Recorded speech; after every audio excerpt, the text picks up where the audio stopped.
ഇന്ന് ഞാൻ ഉണ്ടാക്കുന്നത് പരിപ്പ് മത്തങ്ങ ഒഴിച്ചെറിയാൻ കേട്ടോ. അതിനായിട്ട് ഞാനൊരു കഷ്ണം നാടൻ മത്തങ്ങ എടുത്തിട്ടുണ്ട്. നമുക്കിതൊന്ന് മുറിച്ചെടുക്കാം.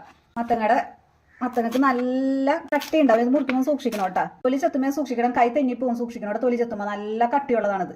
തൊലിയൊക്കെ ചെത്തി എടുത്തിട്ടുണ്ട് കേട്ടോ. നമുക്കിനി ചെറിയ ചെറിയ പീസുകളായിട്ട് മുറിച്ചെടുക്കാം. മത്തങ്ങയെല്ലാം ചെറിയ ചെറിയ കഷ്ണങ്ങളാക്കി നുറുക്കി എടുത്തിട്ടുണ്ട് കേട്ടോ. നമുക്കിനിത് കുക്കറിലേക്ക് മാറ്റാം. അരക്കപ്പോളം ഞാൻ പരിപ്പ് കഴുകി എടുത്തിട്ടുണ്ട് കേട്ടോ. അത് കുക്കറിലേക്ക് ഇട്ട് കൊടുക്കാം മത്തങ്ങയുടെ ഒപ്പം. ഇതിനകത്തേക്ക് 3 പച്ചമുളക് നെടുകെ പിളർന്ന് ഇട്ട് കൊടുക്കുന്നുണ്ട് കേട്ടോ. എരിവിനെ ഇത് മാത്രമേ ഇടുന്നുള്ളൂ. മുളക് പൊടി ഇടുന്നവർക്ക് ഇടാം. ആവശ്യത്തിന് ഉപ്പ്, ആവശ്യത്തിന് മഞ്ഞൾപ്പൊടി. നമുക്കിത് വെള്ളമൊഴിച്ചിന് വേവിക്കാൻ വെക്കാം.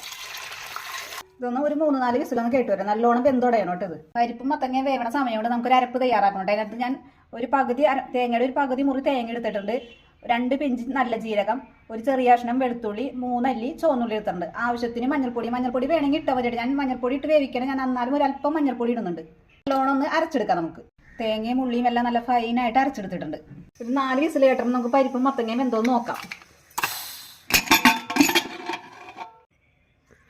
മത്തങ്ങയും പരിപ്പൊക്കെ നല്ല വെന്തുടഞ്ഞിട്ടുണ്ട് കേട്ടോ. നമുക്കിനി അരച്ച് വെച്ചിരിക്കുന്ന അരപ്പൊഴിച്ചു കൊടുക്കാം അതിനകത്തേക്ക്. മിക്സിയുടെ ജാറിലേക്ക് കുറച്ച് വെള്ളം ഒഴിച്ച് ഞാൻ അതിനകത്തേക്ക് ഒഴിച്ചു കൊടുക്കുന്നുണ്ട് കേട്ടോ കുക്കറിലേക്ക്.